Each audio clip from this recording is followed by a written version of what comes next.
26ত কংগ্ৰেছৰ নেতৃত্বত চৰকাৰ সম্ভৱ জানো? গৌৰৱ গগৈ মুখ্যমন্ত্ৰী হ'ব পাৰিব জানো? কংগ্ৰেছে আভ্যন্তৰীণ সংঘাত বিশৃংখলতা আঁতৰাই শৃংখলাবদ্ধ দল হিচাপে নেতৃত্বই যি দায়িত্ব দিয়ে, নেতৃত্বই যি হুকুম দিয়ে মানি ল'বলৈ সকলো প্ৰস্তুত জানো? বিভিন্ন কথা বতৰা চৰ্চিত হৈছে, নিৰ্বাচনৰ দিন যিমান চৰ্চা চাপি আহিছে। শুকুৰবাৰে নতুন দিল্লীত এখন বৈঠক অনুষ্ঠিত হৈছিল। তাত ৰাহুল গান্ধী, মল্লিকাৰ্জুন খৰ্গে দুয়োগৰাকী জ্যেষ্ঠ নেতা উপস্থিত আছিল। ফলাফল বা কেনেকুৱা ধৰণৰ তাত আলোচনা হৈছিল, কথা বতৰাখিনি ইতিমধ্যে সংবাদ মাধ্যমত প্ৰকাশ পাইছে। কংগ্ৰেছক লৈ লাহে লাহে বিভিন্ন ধৰণৰ জল্পনা কল্পনা আলোচনা আৰম্ভ হৈছে। সন্দিহান হৈছে বহু মানুহৰ, আশাও আছে, বহুতে দেখিছে। এই মুহূৰ্তত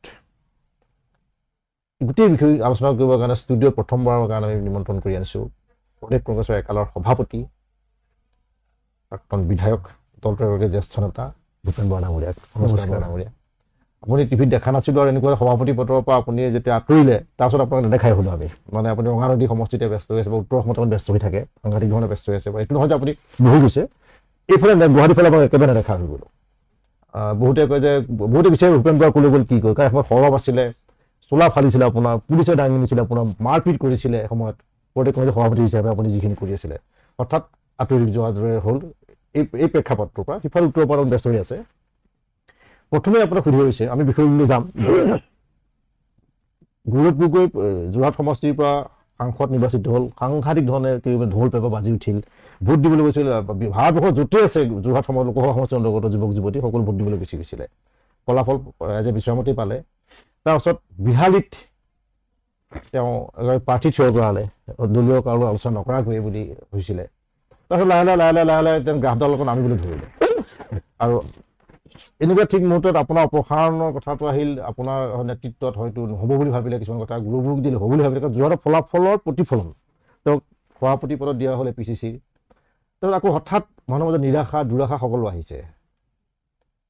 গোটেই ব্যৱস্থাটো গৌৰৱ গগৈৰ নেতৃত্বত প্ৰদেশ কংগ্ৰেছৰ যিটো যাত্ৰা এতিয়া, এইটো আপুনি সুখী বা আপুনি বিচৰাধনী হৈছে সকলো?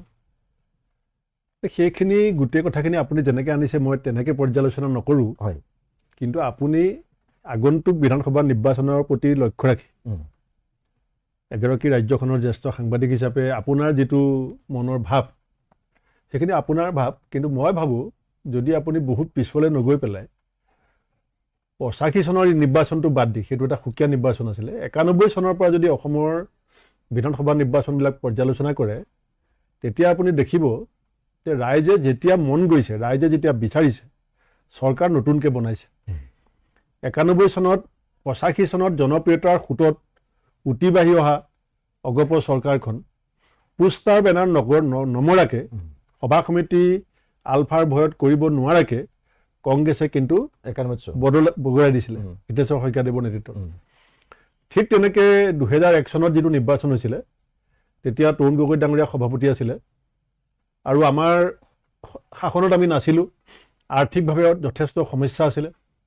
মই নিজে তেতিয়া যুৱ কংগ্ৰেছৰ সভাপতি, এতিয়া যথেষ্ট অৰ্থনৈতিক দৈন্যতাৰ মাজত আৰু সেই সময়ত গুপ্তঘাতকৰ বিভীষিকাৰ এটা সাংঘাতিক পৰিস্থিতি আছিলে। অসমৰ নামঘৰে মানে হেৰি কৰিছে ৰাইজে, মানে চৰকাৰ। তাৰ পাছত কিন্তু 2001 চনত আমি ঘূৰি আহিছোঁ।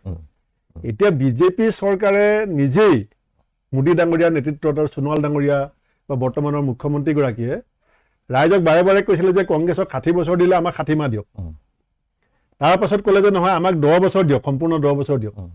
আনকি আপুনি ভিজন ডকুমেণ্টছখন যদি পঢ়ে, তাতে চাব পাৰে তেওঁলোকৰ যিটো ভিজন আছিলে সেইটো 2016 to 2026 ভিজন ডকুমেণ্টছৰ বেটু পাতত লিখা আছে যে আমাৰ গোটেই অসমক লৈ ভিজনটো 10 বছৰ। আৰু 10 বছৰৰ ভিতৰত কি কি কাম আছিলে, কি কি প্ৰতিশ্ৰুতি আছিলে, সেইখিনি আপুনি যদি সময় দিয়ে মই এফালে গাই যাব পাৰোঁ। তথাপিতো মই কৈছোঁ যে তেওঁলোকৰ ভিজনৰ বেটু পাতত লিখা আছিলে যে এইটো অসমৰ ভিজন বিজেপিৰ 16 পৰা 26, তাৰ ভিতৰত 6 জনগোষ্ঠীৰ জনজাতিকৰণৰ কথা আছিলে। বিপ্লৱ শৰ্মা ডাঙৰীয়াৰ প্ৰতিবেদন, অসম চুক্তিৰ 5 নং 6 নং দফাৰ বাস্তৱিক ৰূপায়ণ, চাহ শ্ৰমিকৰ মজুৰি বৃদ্ধি, বানপানীমুক্ত গৰাখহনীয়া মুক্ত অসম, দুৰ্নীতিমুক্ত অসম, এই ধৰণে যিখিনি তেওঁলোকৰ প্ৰতিশ্ৰুতি আছিলে। এতিয়া প্ৰতিশ্ৰুতি কিমান শতাংশ পূৰণ হ'ল আপোনাৰ মতে? কিমান শতাংশ পূৰণ হৈছে সেইটো মই হিচাপলৈ নাযাওঁ, সেইটো ৰাইজৰ দায়িত্ব। কিন্তু মূল কথাটো হৈছে যে বিজেপিৰ দুটা মেইন শ্লোগানৰ প্ৰতি ৰাইজ আশ্বস্ত হৈছিলে। এটা আছিলে শৰাইঘাটৰ শেষ যুদ্ধ শৰাইঘাটত কি হৈছিলে মহাবীৰ লাচিত বৰফুকনে শৰাইঘাটৰ যুদ্ধত অৱতীৰ্ণ হৈছিলে অসমৰ মান সন্মান স্বাভিমান বচাবৰ কাৰণে আৰু শৰাইঘাটৰ শেষ যুদ্ধৰ পৰিণতিত জাতীয় নায়কক অসমৰ মুখ্যমন্ত্ৰী পতাৰ পিছত আমি কি পালো দীপাঞ্জল দাস দ্বিজেন্দ্ৰ পাংগিং ঈশ্বৰ নায়ক আব্দুল আলিম আপুনি 5গৰাকী আমাৰ ইছাম ষ্টাফৰ্ড 5গৰাকী শ্বহীদ পালো য'ত কথা আছিলে শৰাইঘাটৰ শেষ যুদ্ধ আহি পেলাই দিছপুৰত হ'ল অসমৰ ৰাইজৰ লগত যুদ্ধ হ'ল সেয়া আছে তাৰপাছত আহিলে কি জাতি মাটি ভেটি এতিয়া মাটি কোনে পাই আছে আদানীয়ে পাই আছে মাটি আমাৰ এই ঋষিমুনিয়ে পাই আছে আপুনি উমৰাংচুৰ মাটি জনজাতি হাতৰ পৰা কাৰ হাতলৈ গৈছে গোৱালপাৰাৰ মাটি অসমীয়া মানুহৰ হাতৰ পৰা কাৰ হাতলৈ গৈছে মাটি গোপীনাথ বৰদলৈ এয়াৰপৰ্ট অসমীয়া জাতিৰ স্বাভিমান এতিয়া কাৰ নিয়ন্ত্ৰণত গতিকে জাতি মাটি ভেটি ৰক্ষাৰ শ্লোগান এইবিলাক মই ভাবোঁ যে অসমৰ নতুন প্ৰজন্মই এই কথাখিনি এতিয়া গৌৰৱ আপুনি প্ৰদেশ কংগ্ৰেছৰ সভাপতি হৈ থকাটো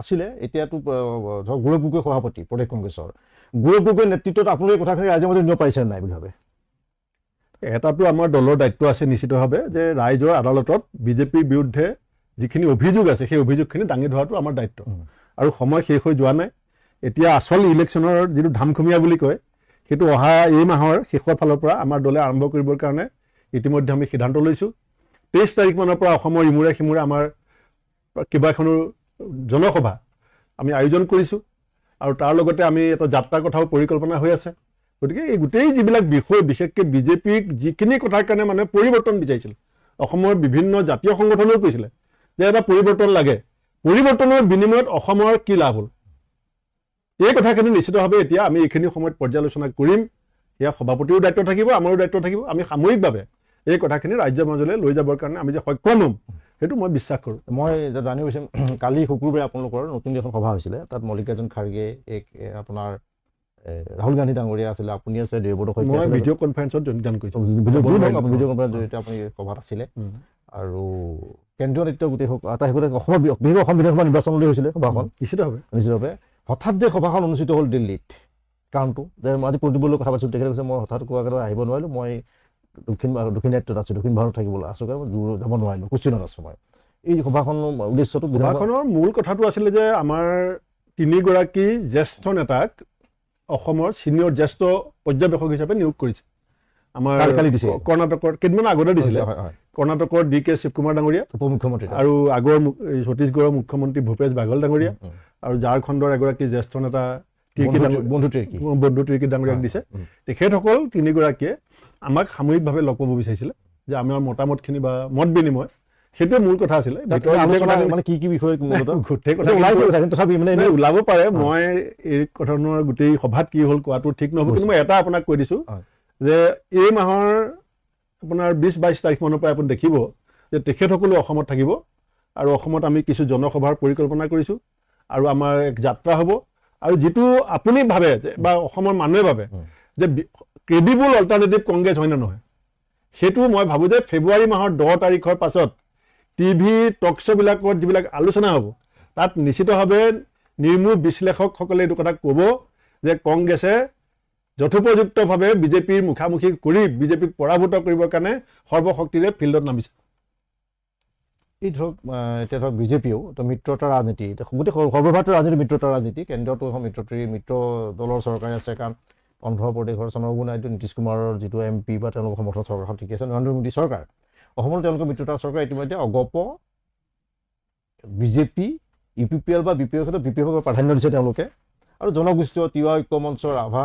চং স্বায়ত্ত পৰিষদ বা এইসকলৰ সৈতে তেওঁলোকে বিজেপি মিত্ৰতা আনুষ্ঠানিক ঘোষণা হোৱা নাই যদি কৈছে আমি এই ধৰণে আপোনাৰ খালি আসনৰ ভাগ বাতৰাটো কৈছে সেইটো আমাৰ সময় লাগিব ফেব্ৰুৱাৰী 1 সপ্তাহত হ'ব সেই হিচাপত প্ৰধান বিৰোধী দল 10 বছৰ য'ত শাসনত থকা বিজেপিয়ে তেওঁলোকৰ মিত্ৰতা চূড়ান্ত কৰি পেলাইছে আসনৰ ভাগ বাতৰা মই ভাবোঁ যে বিজেপিয়ে যি ধৰণে হ'ব সেই ধৰণেই সকলোৱে মানি ল'ব কিন্তু বিৰোধী দলৰ ক্ষেত্ৰত কংগ্ৰেছে এই মিত্ৰতাৰ ক্ষেত্ৰত অলপ হহকা পিছত ধৰক এতিয়া 12 নৱেম্বৰত আপোনালোকৰ এখন শেষৰ বা প্ৰথমৰ শেষৰখন আনুষ্ঠানিক বৈঠক হ'ল মিত্ৰতা মানে মুৰব্বীৰ নেতৃত্বত আপোনাৰ কাৰ্যকালত যথেষ্ট আগবাঢ়িছিলে তাৰপাছতে 12 নৱেম্বৰত প্ৰায় 2 মাহ পাৰ হৈ গ'ল এতিয়া 2 মাহ 4 দিন 5 দিন আজি কিন্তু কোনো ধৰণৰ তেনেকুৱা তৎপৰতা নাই বা আলোচনাও নাই একোই নাই গোটেই বিষয়টো কিন্তু হতাশ হৈছে বহু মানুহ মানে আমি বিচাৰিছোঁ চৰকাৰ হয় আমি নহয় সচেতন হ'লে চৰকাৰ হোৱা নহয় বেলেগ বিষয় কিন্তু গণতন্ত্ৰৰ শক্তিশালী বিৰোধীৰ প্ৰয়োজন মানে এখন চৰকাৰে বা তেওঁলোকৰ শাসক দলে ইচ্ছা কৰা মতে যিকোনো এটা কাম কৰিব নোৱাৰে ইচ্ছা কৰা মতে তেওঁলোকে কোনো আইন জাপি দিব নোৱাৰে তাৰ কাৰণে শক্তিশালী বিৰোধীৰ প্ৰয়োজন এই ক্ষেত্ৰত মিত্ৰতা ৰাজনীতিৰ ক্ষেত্ৰত কংগ্ৰেছ অলপ ঢিলা হৈ গৈছে নেকি? কংগ্ৰেছে অলপ স্থবিৰ হৈ গৈছে নেকি গোটেই বিষয়টোত?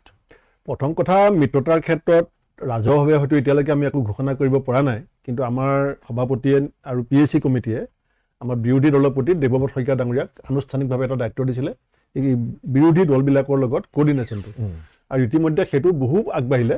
এতিয়া প্ৰায়সমূহ ৰাজনৈতিক দলেই মোৰ হাতত থকা খবৰ মতে কোন কোন চিটত তেওঁলোক খেলিবৰ কাৰণে আগ্ৰহী সেইখিনিও ইতিমধ্যে মত বিনিময় প্ৰায় সম্পূৰ্ণ হৈছে।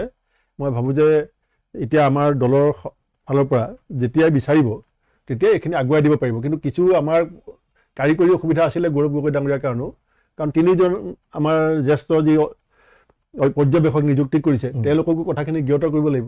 গতিকে তেওঁলোকে অসম ভ্ৰমণ আৰম্ভ হোৱাৰ লগে লগে মই ভাবোঁ যে বিৰোধী ঐক্যৰ কথাটো সমান্তৰালভাৱে আগবাঢ়ি যাব।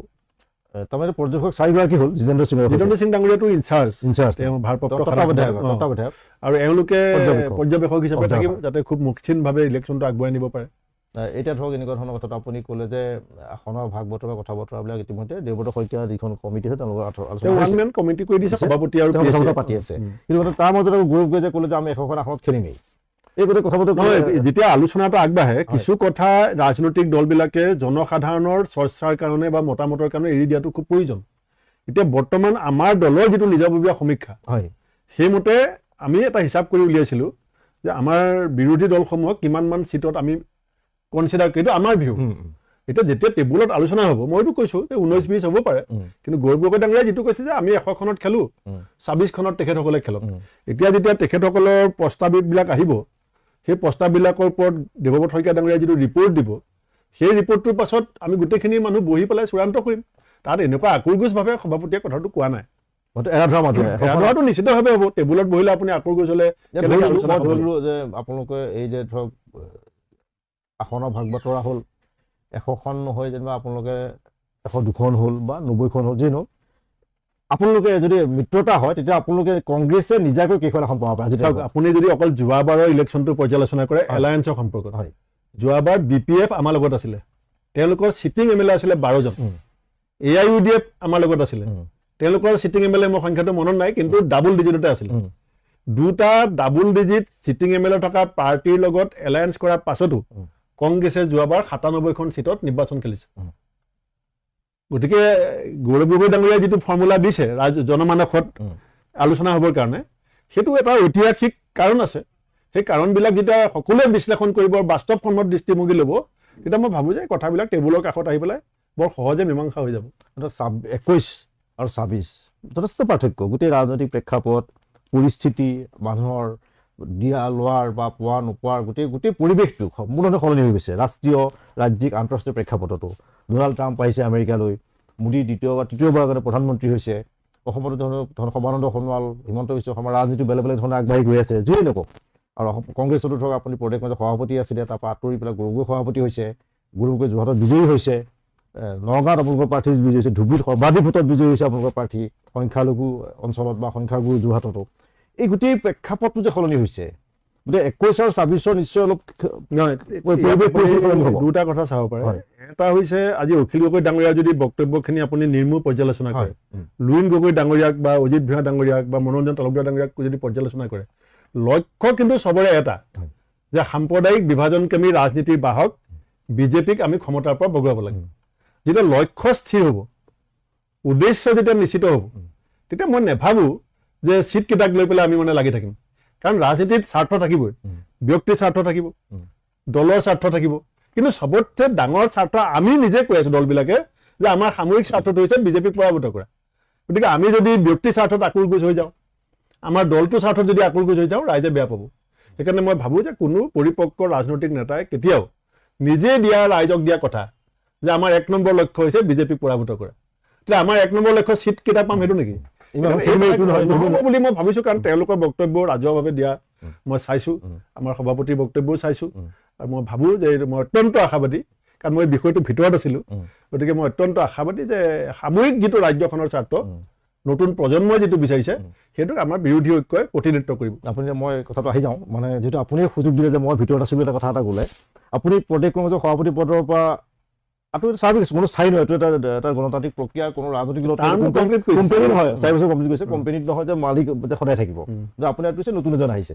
তাৰপিছত কিন্তু হঠাৎ ভূপেন বৰা আমি গুৱাহাটীতো নেদেখা হ'লো, তেনেকৈ নেদেখাই হ'লো আৰু মানে সংবাদ মাধ্যমতে হওক বা ৰাজহুৱা ক্ষেত্ৰতে হওক। কিন্তু আপুনি উত্তৰ পাৰে নাৰায়ণপুৰ বা তাৰপিছত ৰঙানদী সমষ্টিত আপুনি ব্যস্ত হৈ থাকিলে, এই যে এই প্ৰেক্ষাপটত হঠাৎ আঁতৰি গুচি গ'ল মানুহজন, সদায় সঘনে পাই থকা মানুহজন, এইটো আপোনাৰ অভিমান, খং নে এটা উত্তৰৰ পৰাই ব্যস্ত হৈ থকা এটা দায়িত্ব? সভাপতি হিচাপে মোৰ ডাঙৰ দায়িত্ব আছিলে যে মই ৰাজ্যখনৰ ইমূৰে সুমূৰে প্ৰতিটো স্পৰ্শকাতৰ বিষয়ত দলটোৰ হৈ পেলাই মই সংবাদ মাধ্যমৰ সন্মুখত আহিব লাগে, সেই অঞ্চলবিলাক ভ্ৰমণ কৰিব লাগে। এতিয়া গৰুখুটি যেতিয়া ঘটনা হৈছিলে তেতিয়া মই গৈছোঁ, মই যাব লাগিব। গতিকে য'ত যেতিয়া আপোনাৰ এই তিনিচুকীয়াত গেছ লিক হৈ পেলাই বাগজানৰ যিটো অগ্নিকাণ্ড হৈছিলে, মই দৌৰ মাৰিছোঁ। যেতিয়া নামৰূপ সাৰ কাৰখানা বন্ধ কৰিবৰ কাৰণে ষড়যন্ত্ৰ হৈছিলে, আমি তাত গৈ পেলাই ধৰ্ণা দিছোঁ। যেতিয়া গেছ আপোনাৰ স্মাৰ্ট মিটাৰ এই দাম বঢ়াইছে, আমি গভৰ্ণৰৰ ওচৰত আমাৰ মৃদুল ইছলাম শ্বহীদ হৈছে।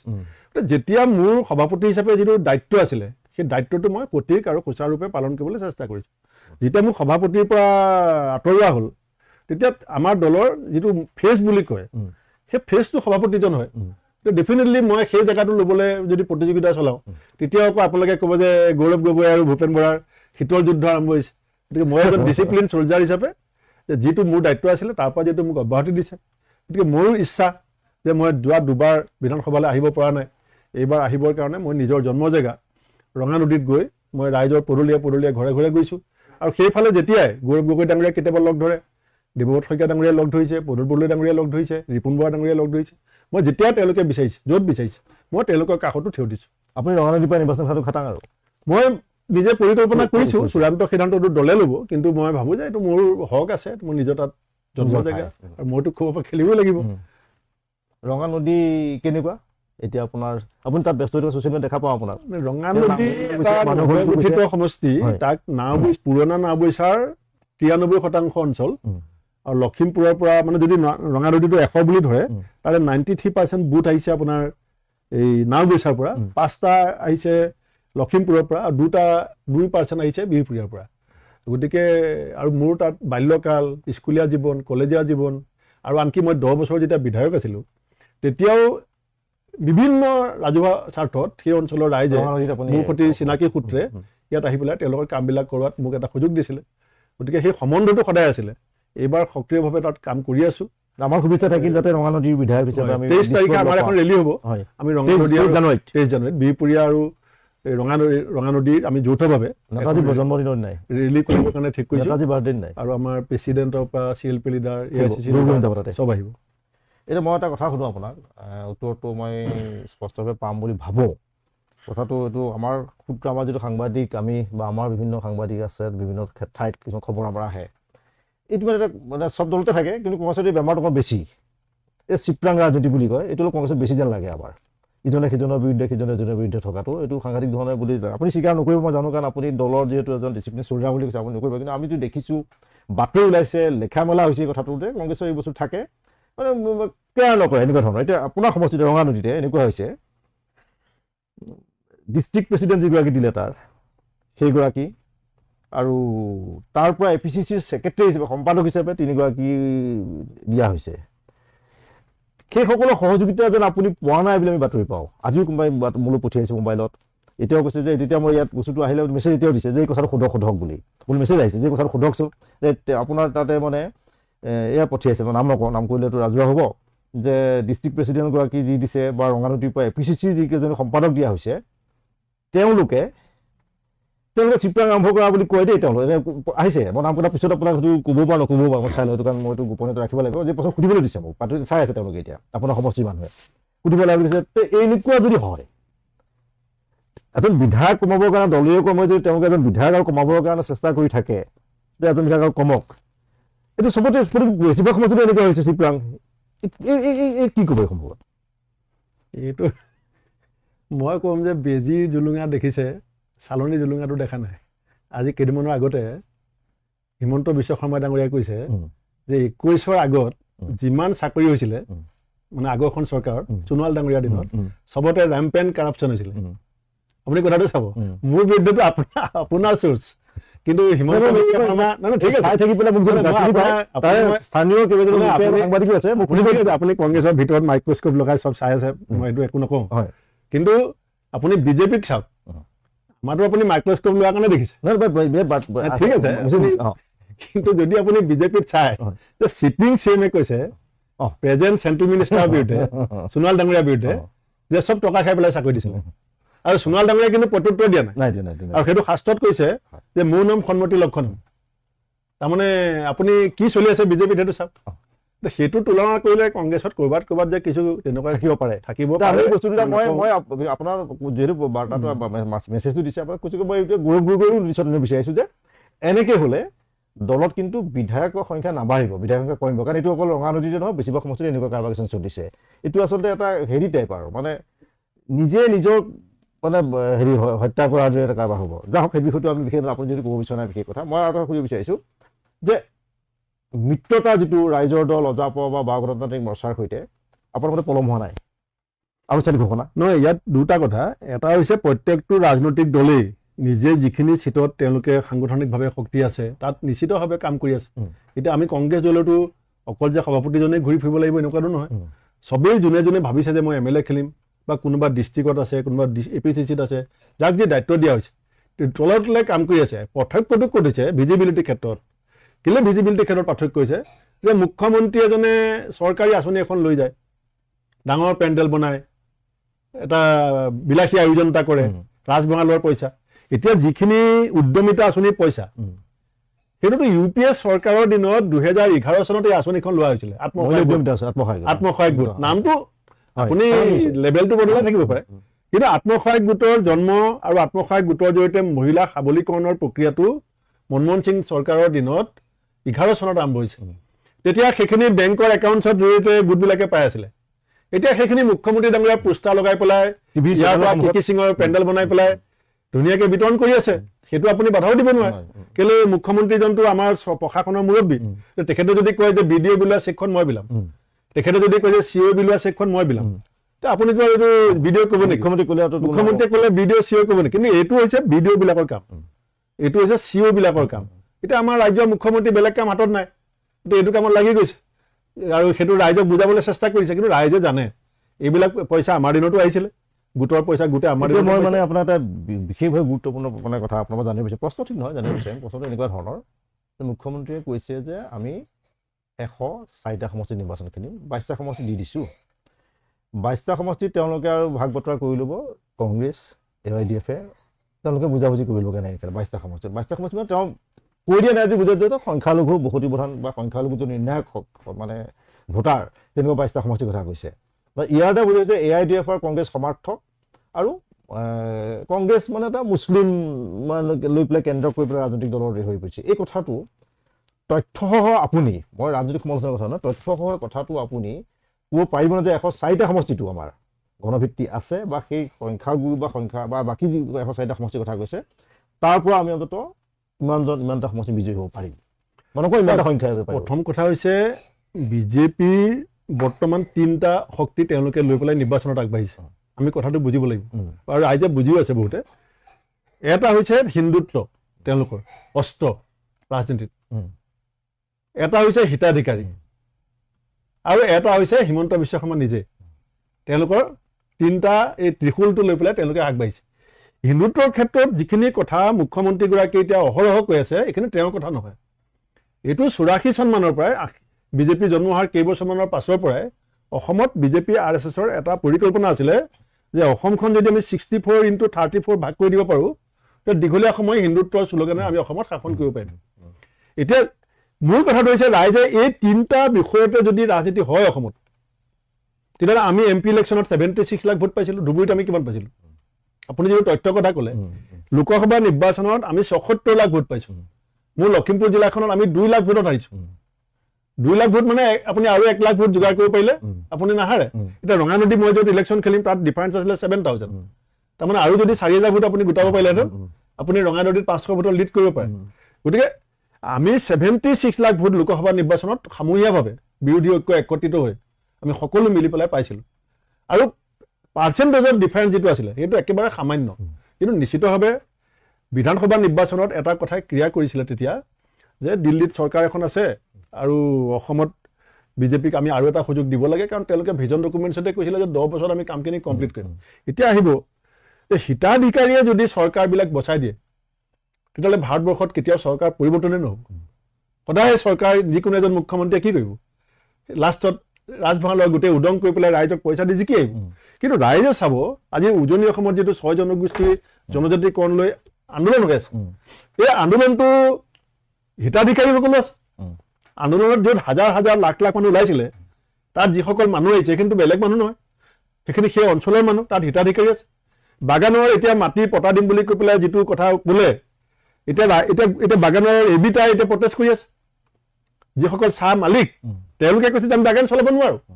কেলৈ চলাব নোৱাৰে? আমি ভাল পাইছো বাগানৰ শ্ৰমিকক মাটি কাগজ দিয়াটো আমি খুব ভাল পাইছো, আমি সমৰ্থন কৰিছো। কিন্তু বাগানৰ মালিক পক্ষ এতিয়া সমৰ্থন কৰিব নোৱাৰে, আৰু সমৰ্থন তেওঁলোকে বিৰোধিতাও কৰা নাই, সমৰ্থনৰ কাৰণে কৈছে আমি বাগান এৰি দিম। কেলৈ এৰি দিব? কাৰণ যেতিয়া বাগানৰ কেম্পাছৰ ভিতৰত থকা মাটিবিলাক তেওঁলোকৰ নামত নামজাৰি হৈ যাব তেতিয়া তেওঁলোকে কেতিয়াও বাগানত আৰু কাম কৰিবলৈ নাযায়, কাৰণ বাগানৰ হাজিৰা হৈছে 250 টকা, আৰু বাগানৰ কেম্পাছৰ ভিতৰত যদি আপুনি হাজিৰাও কৰে 500 টকা পাব। গতিকে যদি আপুনি শ্ৰমিক, যদি মই শ্ৰমিক, মই দিনটো বাগানত কাম কৰিলে 250 টকা বা 250 টকা 300 টকা পাম, কিন্তু মই বাহিৰত কাম কৰিলে 500 টকা পাম। গতিকে মোৰ ঘৰ থাকিব বাগানত আৰু উপাৰ্জন বৃদ্ধিৰ তাগিদাত মই কাম কৰিম বাহিৰত। গতিকে মালিকসকলে বুজি পাইছে। এতিয়া মালিকসকলে ইতিমধ্যে প্ৰটেষ্ট কৰাৰ পাছত বিষয়টো স্থবিৰ হৈ গ'ল। গতিকে চাহ শ্ৰমিকসকলক লৈ যে মালিকে যে প্ৰটেষ্ট কৰিছে, বিষয়টো স্থবিৰ হৈছে, এই বাৰ্তাটো কিন্তু চাহ শ্ৰমিকসকলৰ মাজত যোৱা নাই। যাব এতিয়া লাহে লাহে চব যাব, নিৰ্বাচন পাৰ হৈ যাব। নাই যাব চব, আমাৰ কিছু অলপ শ্ল' হৈ আছে, কিন্তু এইবিলাক কথা ৰাইজৰ মাজলৈ যাবলৈ বেছি সময় নালাগে। এইকাৰণেই যে ৰাইজ ভুক্তভোগী। মই এইটো বিষয়টো আৰু এটা কথা সুধিম। এতিয়া সহযোগী দল হিচাপে যদি আমি ভাবোঁ, এতিয়ালৈকে যিটো ৰোডমেপ তৈয়াৰ হৈ আছে, আপোনালোকৰ 12 তাৰিখৰ সভা যিখন হৈছে বা বিভিন্ন সময়ত আপোনালোকে কাৰ্বি আংলঙো একেলগে গৈছে যে অজাপ ৰাইজৰ দল বা গণতান্ত্ৰিক মৰ্চা, এই গোটেই ক্ষেত্ৰত আপোনালোকে ধৰক বা গণতান্ত্ৰিক মৰ্চা হওক, লুৰিণজ্যোতি গগৈ হওক বা জগদীশ ভূঞা, অখিল গগৈ, এইসকলে যদি মিত্ৰতা হয় কংগ্ৰেছক কেনেকুৱা ধৰণৰ সহায় কৰিব পাৰে? যেনেকৈ বিচাৰিব মিত্ৰতা যেতিয়া হ'ব, তেতিয়া আমি লোকসভা ইলেকশ্যনত দেখিছিলোঁ, লোকসভা ইলেকশ্যনত আমি এখন হেলিকপ্টাৰ লৈছিলোঁ, তাত আপুনি দেখিছিলে লুৰিণ গগৈ ডাঙৰীয়া, মই, অখিল গগৈ ডাঙৰীয়া, আমাৰ বাকীসকল নেতা আমি একেলগে ঘূৰি ফুৰিছিলোঁ। আমি একেখন মঞ্চৰ পৰা ৰাইজক সম্বোধন কৰিছিলোঁ, যথেষ্ট ৰাইজে সমাদৰ কৰিছিলে, আমাৰ ভোট বহুত বাঢ়িলে। আমি নিয়মমতে আমি 5টা ছিট জিকোঁ। আমাৰ কিছু দুটা সমষ্টি কি আছিলে? কৰিমগঞ্জত আমি 15,000 ভোটত হাৰিছোঁ। আৰু মই লুৰিণ গগৈ ডাঙৰীয়াক শেষত বাৰে বাৰে কৈছিলোঁ যে আপুনি লখিমপুৰলৈ গুচি আহক, লখিমপুৰ লোকসভা। মই কৈছিলোঁ তেখেতক, একেবাৰে লাষ্টলৈকে কৈছিলোঁ আপুনি আহক। তেখেতে আহিবলৈ ইচ্ছা প্ৰকাশ নকৰিল, নহ'লে তেখেত জিকি যায় লখিমপুৰত। জিকি যায়। কেনেকৈ ধৰণে? এতিয়া মই ইমান ব্যাখ্যা নকৰোঁ, আৰু পাৰ হৈ গ'ল। কিন্তু মই আপোনাক আজিও কৈছোঁ, আপুনি সমীক্ষা কৰি চাব লুৰিণ গগৈ ডাঙৰীয়া, তাতে সৰ্বানন্দ সোণোৱাল ডাঙৰীয়া কেন্দ্ৰীয় মন্ত্ৰী আছিলে, আৰু দিল্লীত বিজেপিৰ চৰকাৰ অহাৰ সম্ভাৱনাটা আছিলে। মানুহে হৈ থকা চিটিং মিনিষ্টাৰজনক সোণোৱাল ডাঙৰীয়া বেকগ্ৰাউণ্ডটো কি? আছো। লুৰিণ গগৈ ডাঙৰীয়া বেকগ্ৰাউণ্ডটো কি? আছো। কিন্তু প্ৰধান বৰুৱা ডাঙৰীয়া সেইটো বেকগ্ৰাউণ্ড নাছিল, বা তেওঁ মানুহ হিচাপে ভাল প্ৰধান বৰুৱা, কিন্তু পাৰ্লিমেণ্ট হিচাপে ভাল বুলি কোনো নকয়।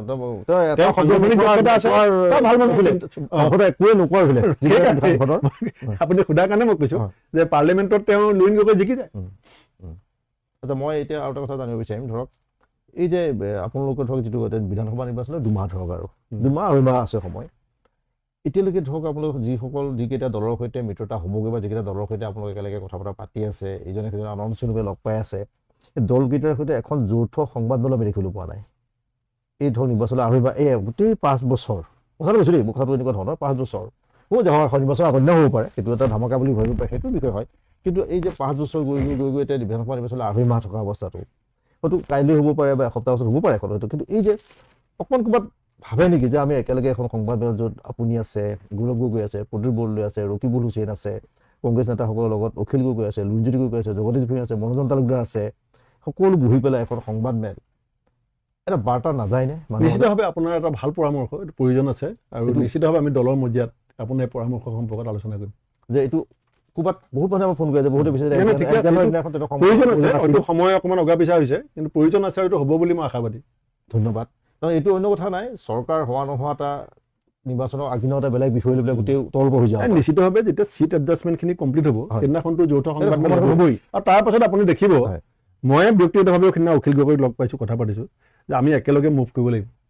এতিয়া আমাৰ লখিমপুৰৰ ফালেও ৰাইজৰ দলৰ কিছু শক্তি আছে গতিকে আমি জিকিবলৈ হ'লেও সেই শক্তিখিনি ল'ব লাগিব ক'ৰবাত আমাৰ শক্তি আছে সকলোৱে নিজে নিজে এটা নিজৰ ধৰণ নিজৰ ঠাইত সকলোৱে শক্তিশালী নাই আমাৰ প্ৰদ্যুৎ বৰদলৈ ডাঙৰীয়াই এটা সমীক্ষা কৰিছিলে আমাৰ ৰাহুল গান্ধী ডাঙৰীয়া যেতিয়া মই সভাপতি থাকোঁতে এই ভাৰত জোৰো যাত্ৰা হৈছিলে তেতিয়া আমাৰ নৰ্থ ইষ্ট কংগ্ৰেছৰ এখন মিটিঙত তেখেতে এটা সমীক্ষা আমাক দাঙি ধৰিছিলে যে 11% ভোট এই বিজেপি বিৰোধী আৰু অকংগ্ৰেছী দলবিলাকৰ হাতত আছে গতিকে ক'ৰবাত কাৰোবাৰ কম আছে বেছি আছে কাৰোবাৰতো এতিয়া শিৱসাগৰ ধৰক ৰাইজৰ দলৰ বেছি থাকিব বা বৰপেটা ফালে CPM-ৰ বেছি থাকিব কিন্তু টোটেল 11% এতিয়াতো মুখ্যমন্ত্ৰীৰ মাজত এটা ছাৰ্ভে হৈ গ'ল ৰাজহুৱাভাৱে তেওঁলোকে প্ৰচাৰ কৰিছে কিমান ক্ৰেডিবিলিটি আছে মই নকওঁ কিন্তু তেওঁলোকৰ আগৰ ছাৰ্ভে মই গম পাওঁ মোটামুটি কিছু মানে তেওঁলোকে অলপ ক্ৰেডিবিলিটি ৰাখে কৈছে যে 32% মানুহে বৰ্তমানৰ মুখ্যমন্ত্ৰীগৰাকীক পৰৱৰ্তী মুখ্যমন্ত্ৰী হিচাপে বিচাৰিছে তাৰমানে 68% মানুহে তেওঁক ৰিজেক্ট কৰিছে 32% ইমান দিনে ৰাতিয়ে কাম কৰি থাকে বুলি কয় হেলিকপ্টাৰৰ পৰা নামি থকাই দেখোঁ হেলিকপ্টাৰত উঠি থকাই দেখোঁ তাৰ পাছতো কৈছে যে নহয় 32% মানুহে তেওঁক আকৌ CM বিচাৰিছে সেইটো ষ্টেট আনচাৰ ওলাই আছে যে 68% মানুহে তেখেতক বিচৰা নাই এতিয়া আমাৰ দায়িত্ব 68% মানুহক একত্ৰিত কৰাটো এতিয়া মই এটা কথা সুধোঁ ধৰক এনেকুৱা ধৰণৰ বিজেপি পাৰ্টি ঠিক আছে কিন্তু আপোনালোকৰ ফালৰ পৰা এতিয়া যে খুব সাৱধানে খোজটো দিব লাগিব নহয় জানো যথেষ্ট সাৱধানে দিবলৈ সময় যিটো হাতত কম তেনেই প্ৰথম কথা এই যে দলীয় শৃংখলা বুজাবুজি কোঅৰ্ডিনেশ্যন কোঅপাৰেশ্যন এতিয়া মই আপুনি এইটো কি উত্তৰ দিব মই নাজানো বা কি ধৰণে দিব ধৰক বিহালী বিধানসভা যিটো উপ নিৰ্বাচন হৈছিলে তাত প্ৰাৰ্থীগৰাকী তেওঁক শক্তিশালী নে দুৰ্বল সেইটোতো বেলেগ এটা বিষয় তেওঁক আমি নাযাওঁ তেওঁক আমি সমালোচনা কৰা নাই কিন্তু প্ৰাৰ্থী প্ৰক্ষেপ কৰাৰ আগতে যিটো প্ৰক্ৰিয়া আপোনাৰ প্ৰক্ষেপ কৰাৰ আগতে যিটো প্ৰক্ৰিয়াই গৈছে বা বেলেগ এজন প্ৰাৰ্থী প্ৰক্ষেপ যিটো সেই প্ৰক্ৰিয়াত নগৈ এজন প্ৰাৰ্থী থিয় কৰাই দিয়ে তাৰপিছত ঘোষণা কৰা হৈছে এই যে গোটেই কাৰবাৰ এটা এই ধৰণৰ কথাটোৱে অলপমান কোনোবা ক্ষেত্ৰত ক'ৰবাত গৌৰৱ গগৈৰ ক্ষেত্ৰত অকণ মানুহক অকণ ভয় খাই যায় নেকি যে তেওঁ অলপ বলপূৰ্বভাৱে কিছুমান কাম দেখুওৱা হৈছে মই নিৰ্দাব এই ধৰণৰ এটা কথা বতৰা এই কথাটো কিন্তু বিহালীটো কিন্তু জিকিবলগীয়া সমষ্টি আছিল এই সময়ৰ কথাবিলাক মই এতিয়া বেছি আলোচনা কৰিব বিচৰা নাই ভবা নাই যে কেলে ভবা নাই কাৰণ 3গৰাকী জ্যেষ্ঠ পৰ্যবেক্ষক আহিছে জিতেন্দ্ৰ সিং ডাঙৰীয়াই সকলো মানে তেওঁৰ প্ৰায় 5 বছৰ হ'ল গতিকে তেওঁ অভিজ্ঞ গৌৰৱ গগৈ ডাঙৰীয়াও দেখিছে শিকিছে গতিকে মানুহে দেখিলে শিকিলেহে আগবাঢ়ি যায় গতিকে মই ভাবোঁ যে এইখিনি সময়ত যদি আমি নতুন ভুল কৰোঁ তেতিয়াও ৰাইজে আমাক মানে ভাল নাপাব গতিকে নতুন ভুলৰ সম্ভাৱনা মই দেখা নাই আৰু আমাৰ দলৰ বাকীসকল যিসকল কৰ্মী আছে মুখপাত্ৰই কওক অন্যান্য বিষয়ববীয়া তেওঁলোকো সংযত আৰু সাৱধান হ'ব বুলি মই অত্যন্ত আশাবাদী মই শেষত আৰু মানে তথাপি তাৰ বাবে ধন্যবাদ দিছোঁ ভূপেন বৰা ইমান ব্যস্ততাৰ মাজতো এটা ষ্টুডিঅ' বা এনেকৈ আপুনি এভইড কৰি চলিছে তেতিয়াৰ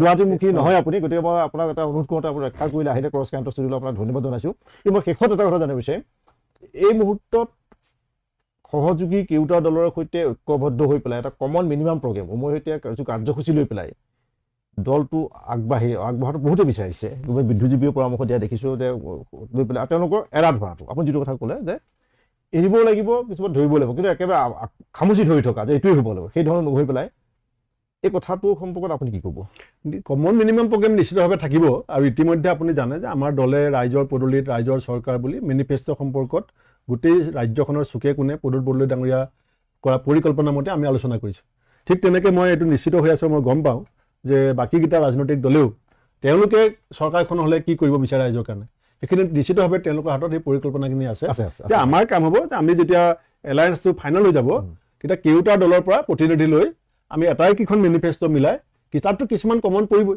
এতিয়া 6 জনগোষ্ঠী সম্পৰ্কত আমাৰ ভিউ বেলেগ হ'ব কাৰণ আমি অল পাৰ্টি এলায়েন্স একেলগে বহুত দিন কৰিছোঁ আজি যিটো নেক্সট চেঞ্চাছ আৰু ডিলিমিটেশ্যনৰ কথা আছে তাত আমাৰ ভিউটো একে হ'ব বাংলা ইণ্ডো বাংলা বৰ্ডাৰ ফেন্সিঙৰ সম্পৰ্কত তাত কেতিয়াও আপোনাৰ বিদেশী বহিষ্কৰণ এইবিলাক কথাটো আপুনি নাথাকে বাকী যিখিনি নিবনুৱা সমস্যাৰ কথা ক'ব আপুনি কৃষকৰ সমস্যা আৰু এটা কথা আছে ধৰক এনেকুৱা ধৰণৰ কিছু মই দেখিছোঁ সাধাৰণ মানুহৰ মাজতো আছে ধৰক এতিয়া মহিলা উদ্যমিতা আঁচনি 10,000 টকা অৰুণোদয় 1250 টকা বা 8,000 কিবা পইচা দিও পাব যে বিজেপিক বেয়া পাই কংগ্ৰেছক ভোট দিব এইটো ধাৰণা নকৰাই ভাল কিন্তু বিজেপিৰ বিকল্প বা হিমন্ত বিশ্ব শৰ্মাৰ প্ৰতি যিটো মানুহৰ যিটো তেওঁৰ ওপৰত মানে যিটো আস্থা যে চৰকাৰখন এনে চলাব পাৰিব এইটো সলনি কৰিব গৈ যে গৌৰৱ গগৈ চলাব এই ধৰণৰ এটা ধাৰণা অনাটো কিন্তু সহজ হ'বনে চাওক প্ৰথম এতিয়া চৰকাৰখনত যদি আপুনি ৰোল নম্বৰ কৰে তেতিয়াহ'লে হিমন্ত বিশ্ব শৰ্মা ডাঙৰীয়াৰ যদি ৰোল নম্বৰটো 1 হয়